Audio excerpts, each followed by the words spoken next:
For tiden kan man se en udstilling på Aalborg Historiske Museum om Maya-kulturen i Guatemala.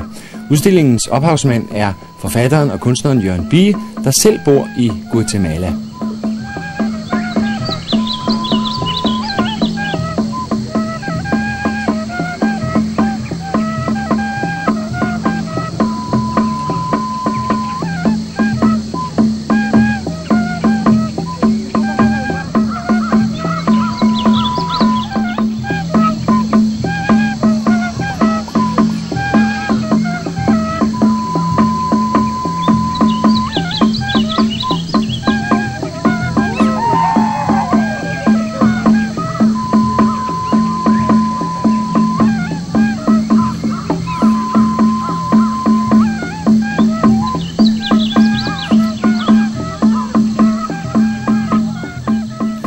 Jørgen Bie, du tabte dit hjerte til Guatemala for cirka 15 år siden og har boet der fast de sidste 6-7 år. Din søn har nu også tabt sit hjerte til Guatemala, og ikke bare til landet, og det har vi et synligt bevis på her. Ja, det er min svigerdatter, der sidder der, og mit barnebarn. Og min svigerdatter er kommet her til Aalborg sammen med den store tekstiludstilling for at vise, hvordan maya-indianske kvinder væver deres bluser og deres tøj. Det er en såkaldt lindevæv. Er det en, man stadigvæk bruger?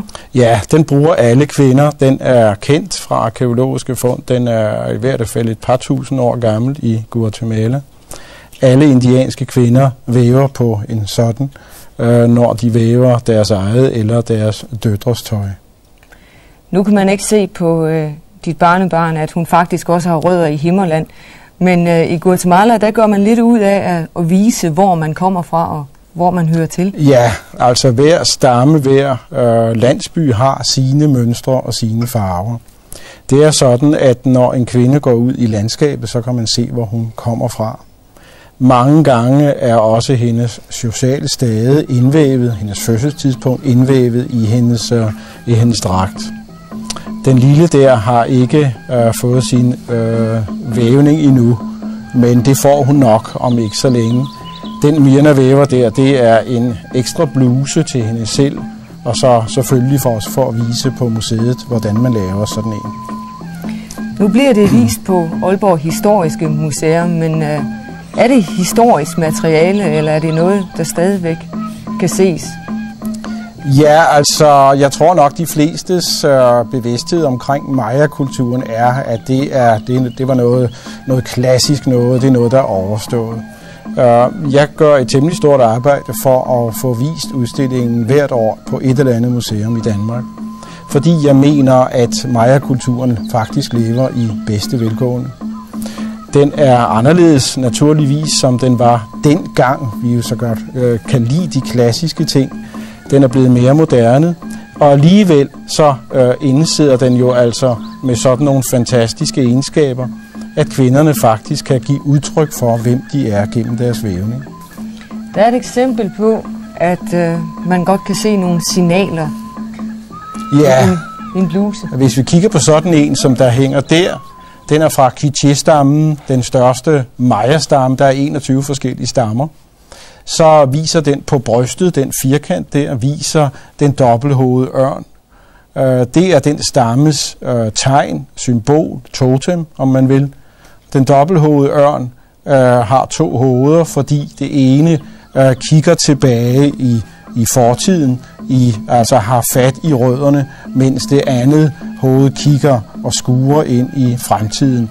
Og så er den i øvrigt hævet lidt over det hele.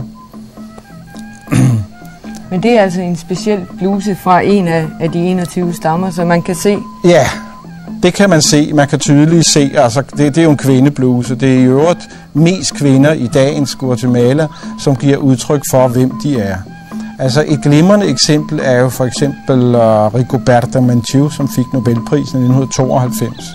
Hun gør temmelig meget ud af i sin interview altid at have forskellige bluser på. Hun kan altså ikke identificeres, hvor hun kommer fra. Men det er også fordi hun siger, at den her pris, jeg har fået, er til alle Guatemalas kvinder. Derfor skifter hun hele tiden identitetsmærke, kan man sige. Altså for at hun vil identificeres med hele Maya-kulturen. Ja, fordi min svigerdatter siger for eksempel, at den Nobelpris kunne hun jo lige så godt have fået. Egentlig ikke fordi hun er misundelig, men fordi hun stort set har oplevet det samme, som Rigoberta Menchú, hvad de fleste kvinder jo har i Guatemala. Det kan jo være, hun får det en dag, så tak fordi du kom. Selv tak. Udstillingen om Maya-kulturen kan ses på Aalborg Historiske Museum indtil den 28. august.